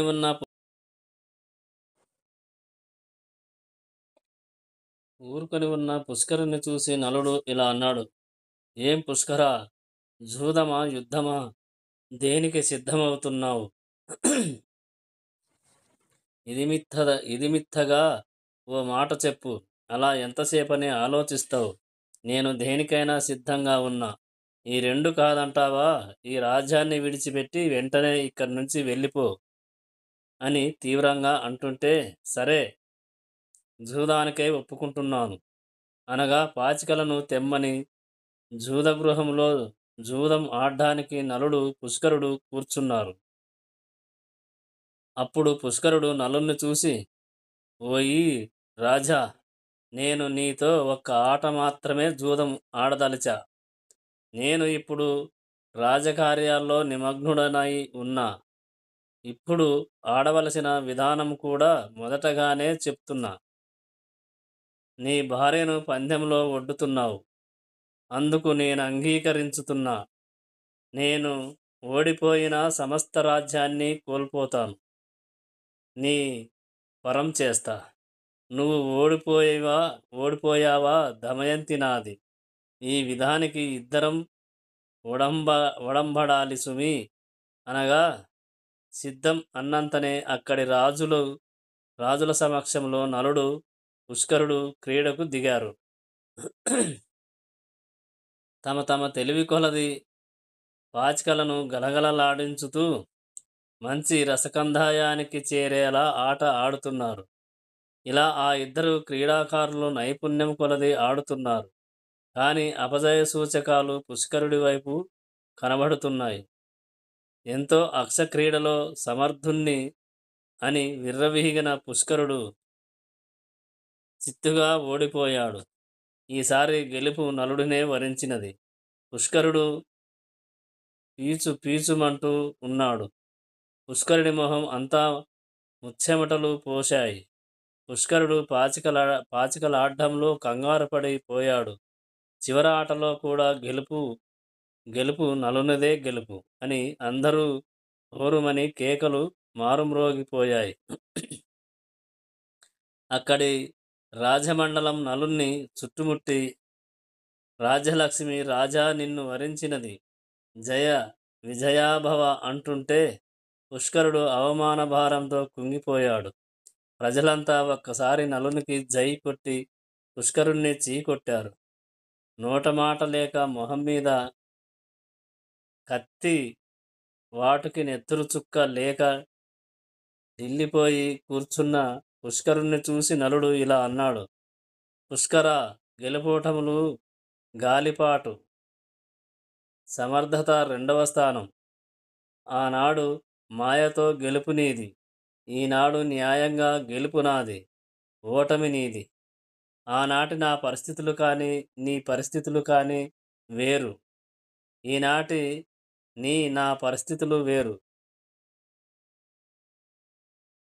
అలాగే జూద ఫలితాలు తారుమారయ్యాయి. నువ్వు ప్రభువుగానే నన్ను, నా భార్యను దేశం నుంచి బహిష్కరించావు. ప్రజలను కూడా మాకు సహకరించవద్దని హెచ్చరించావు. మాకు పలకరించాలనుకున్న పట్నవాసుల్ని తీవ్రంగా దండిస్తానని బెదిరించావు. ఆనాటి శని నా పక్షాన్ని ఉండబట్టి నీ ఆట సాగింది. నీ ఆజ్ఞలు చలామణి అయ్యాయి. ఈనాడు ఆ గెలిపేది ఆజ్ఞలేవి? ఓడి మమ్మల్ని కరుణామతితో పంపవలసింది పోయి మా మీద వ్యర్థంగా కక్ష పూనావు. ఈనాడు ఓడిపోయిన తరువాత ఏం మిగిల్చుకున్నావు? నువ్వు రాజ్యం చేసి ప్రజల మన్ననలను, సానుభూతిని కోల్పోయావు. రాజ్యం చేకొనగానే మొదట నువ్వు జారీ చేసిన ఆజ్ఞ మాకు పలకరించిన వారిని మరణదండన విధింపబడునన్నది. దానివల్ల మేం ఇంచుక కష్టాల పాలయ్యాం కానీ నీకు లభించినదేది లేదు కదా. ఈ సంవత్సరాలలో నీ పాలన ఇలాగే అధ్వానంగా చేసి ప్రియతను పొందలేకపోయావు. పుష్కరా, ఇప్పుడు నువ్వు నా చేతిలో ఏ దోమవో ఈగవో నీలాంటి దుర్బుద్ధినే నాశ్రయించితే నా ఇష్టం వచ్చినట్లు నిన్ను నలిపేయగల వాడనే. అలా చేయదలుచుకోలేదు. నువ్వు నాకు పితృవ్య తనయుడవు. అందుచేత నీ తప్పిదాలన్నింటినీ క్షమించి పొమ్మంటున్నాను. నీ మీద ఏ ఆంక్షలు విధించడం లేదు. నీ సరుకులు ఇంకా బంగారు వస్తువులు మొదలైనవి తీసుకుపో అని తీవ్రంగా శాసించాడు. పుష్కరుడు మోయగలిగినన్ని విలువైన అలంకారాదులను తీసుకొని ప్రజలందరూ విరగబడి నవ్వుతుంటే మాటిమాటికి వేలెత్తి చూపిస్తూ చెడు మాటలు అంటుంటే సిగ్గుతో తలవంచుకొని సందులంపట పడి పట్నం నుంచి బయటకు పోయాడు. పోలోమని జనులు చప్పట్లు కొడుతుండగా పుష్కరుడు దొంగ అంటూ దుష్టుడంటూ అరుస్తుంటే నడవలేక మోయలేక సరుకుల్ని మోసుకుంటూ మారిపోతున్న వీధి వైపరీత్యాన్ని చింతిస్తూ బాధపడుతూ ఈ మధ్యనే ఏనుగుపై అంబారి మీద కూర్చొని ఊరేగిన వాడే ఇప్పుడు ఇలా ఒంటరిగా వట్టి వెధవలా పోతున్నాడు. అప్పుడు అనుకున్నాడు, ఏదో మంచి అంటూ ఆ పేరుతో వదిలిపెట్టాడు. 2 లెంపకాయలు కొట్టినా చేసేది లేదు. ఈడ్చి 4 తన్నినా చేసేది లేదు.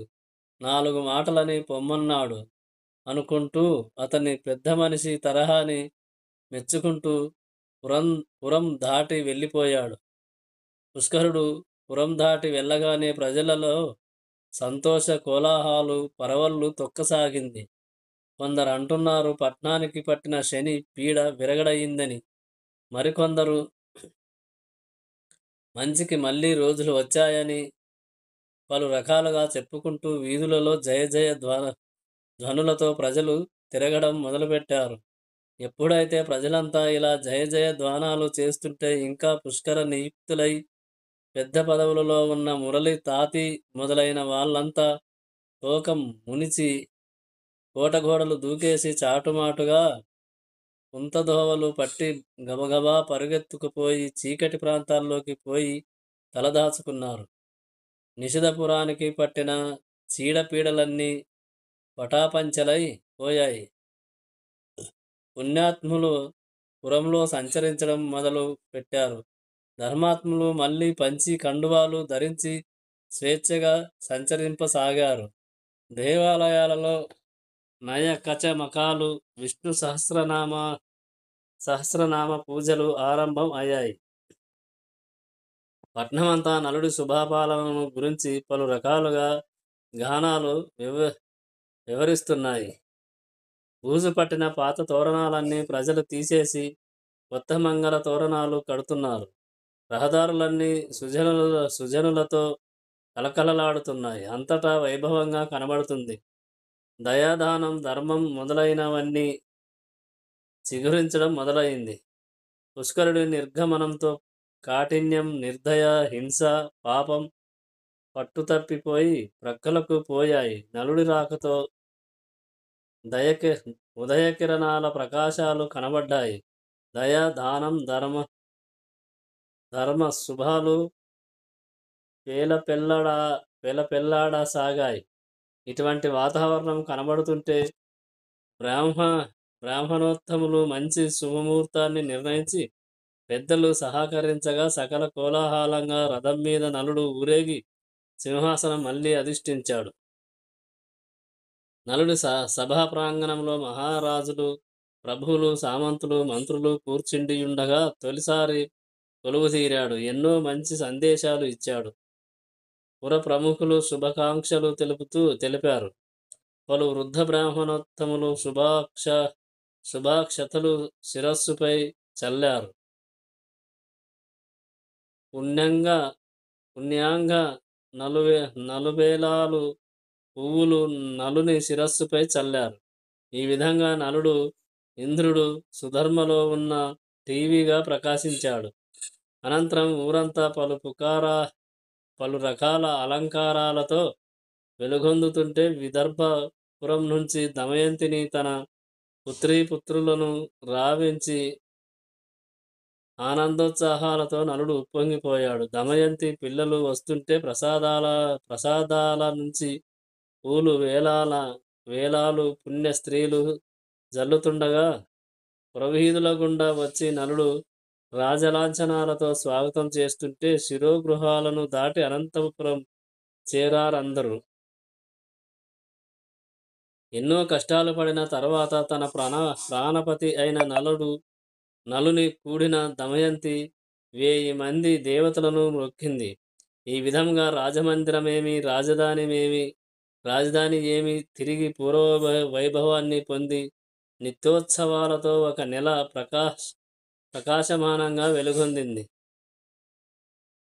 నలుడు భార్య పిల్లలతో కూడిన వాడై అహింస, న్యాయం, ధర్మం పాటిస్తూ దానాలు చేస్తూ యజ్ఞయాగాదులు క్రతువులతో దేవతలను సంతృప్తి పరుస్తూ బ్రాహ్మణులకు భూరి దక్షిణలిచ్చి వారి రకమైన ఆశీస్సులను గ్రహించుతూ బధిర భగవద భిక్షుక పరివ్రాజకాతి దీక్ష పనాకావ దూత కాపాలికాధ్య నాదులకు ఇష్ట మృష్టాన్నాలు పెట్టి తాను సంతుష్టి చెందాడు.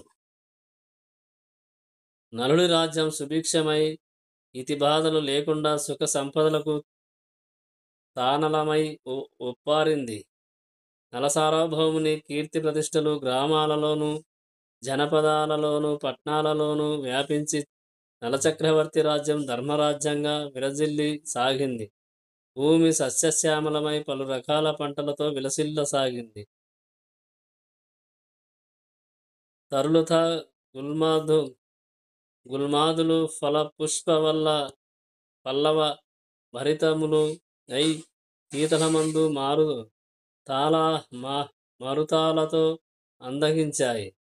ఆకాల మరణాలు గాని భ్రూణహత్యలు శిశు మరణాలు లేక గృహాలన్నీ సకల సంపదలతో ప్రకాశవంతం అయ్యాయి. మాయా బజారు ప్రజలందరూ అతిథి సత్కారాలు చేస్తూ హరికథా శ్రవణాలతో దైవభక్తి ప్రభుభక్తి కలిగి ప్రజలు విశ్వసనీయులై మెలుగుతున్నారు. ప్రజలు ఇంకా ఇది నా దేశం, వీరు నా ప్రజలు, ఈ రాజ్యం నాది అనే సదాశయాలు కలిగి ప్రజల సహకార భావం వర్తిస్తున్నాడు. ఇటువంటి ఉత్తమశీల సంపద కలిగిన నలమహారాజు ధర్మనార్తన కలిగి ఉండుట వల్ల మనుష్యులు కేకాక దేవతలకు అందరికీ కూడా చాలా ఇష్టుడై హితకాముడైనాడు.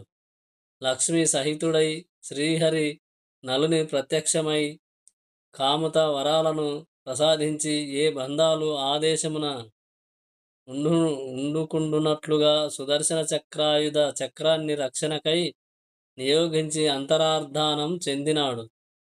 అది లగాయతు. ఆ సుదర్శన చక్రం దుష్టులను శిక్షిస్తూ శిష్టులను రక్షిస్తూ ఉండడం చేస్తుంది. రాజులందరూ అసూయ ద్వేషాలు మాని నలమహారాజు రాజ్యం చేస్తుంటే సద్భావం కలిగి ప్రవర్తించుతున్నారు. సమస్త భోగాలను అనుభవిస్తూ తన ప్రజలను ప్రేమతో కాపాడుతూ తన దేశాన్ని మంచి మార్గంలో నడుపుతూ చక్రవర్తులలో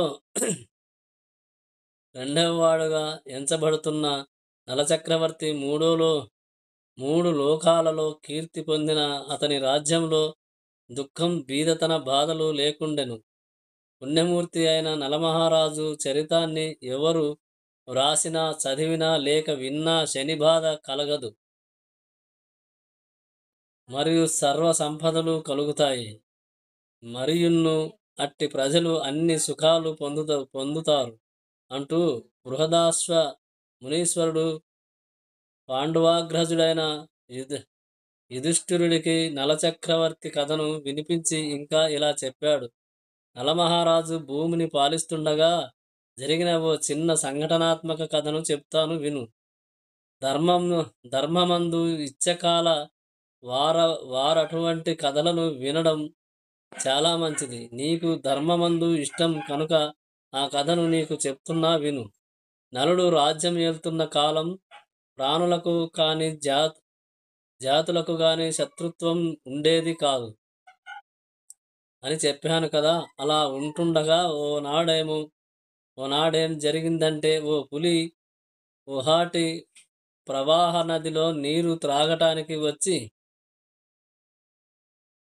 ప్రవాహానికి అవతల నీరు త్రాగుతుంది.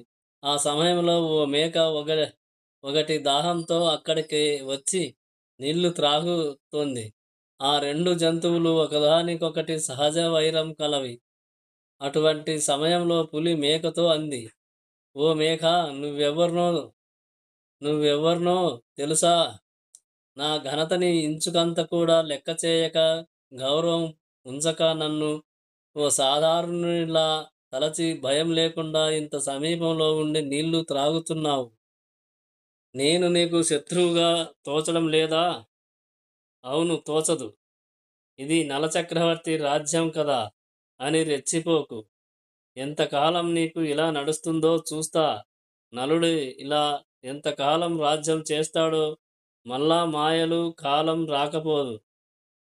మళ్ళా మామూలు కాలం రాకపోదు.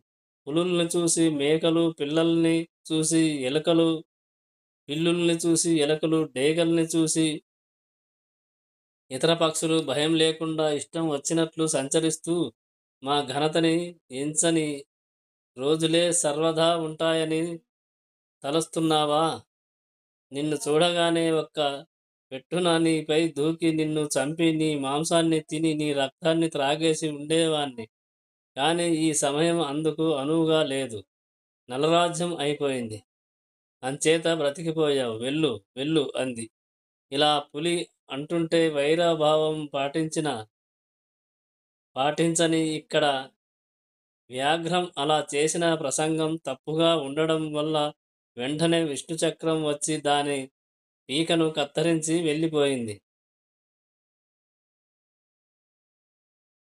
ఓ ప్రభూ, విన్ విన్నారు కదా నలమహారాజు ధర్మ ధర్మ పరిపాలన సమయం ఎలాంటిదో. నలుడి ధర్మ పరిపాలనలో ధర్మం నాలుగు పాదాల నడిచింది. ఓయి ధర్మరాజా, నలుడి కష్టాలని గురించి తలుచుకుంటే నీ కష్టాలు అంతకు మించినవి కావు కదా. ఓ పాండవాగ్రజ, సమస్త భూమండల రాజ్యాన్ని విడిచి చుట్టాలకు దూరమై దారుణారణ్యాలలో ఈ ద్రౌపది అనుజలతో వన్యమృగాల మధ్య దినం ఓ గండంలా గడుపుతుండడం కష్టమే. కష్టాలు వచ్చినప్పుడు జాగ్రత్తగా కాలం గడపడం కంటే చేయదగినది ఏమీ లేదు. కొద్ది తొందరలోనే మిమ్మల్ని కష్టాల పాలు చేసిన దుర్యోధనాదులు పాపాలన్నీ అనుభవిస్తారు. చివరకు శత్రువులను జయించి సకల మహీరాజ్యానికి ప్రభువై సకల సుఖాలను అనుభవించుతావు అని బృహదర్ష్యుడు చెప్పగా ధర్మజుడు విని అతనికి నమస్కరించిరి. ఆ మునీశ్వరుడు ధర్మరాజును దీవించి పాండవుల కొంత దూరం సాగనంపగా ఆ మునీంద్రుడు ముందుకు సాగిపోచుండగా పాండవులు తమ ఎరువుకి వచ్చి సుఖంగా ఉన్నారు అంటూ వైశంపాయనుడు జనమేజయునికి చెప్పగా సంతోషించాడు. ఈ నలుని వృత్తాంతం కలి బాధ పోగొట్టునది కాన చదవదగినది. ఈ సందర్భంలో చదవదగిన శ్లోకం ఈ క్రిందిది. కర్కోటకస్య నాగస్య దయంత్య నలస్య చ ఋతుపర్ణస్య రాజర్షేః కీర్తనం నాశనయే శ్రీరస్తు. ఈ నల దంపతుల కథ సంపూర్ణం ఇంతటితో. ఓం నమో నారాయణాయ. జై శ్రీరామ్.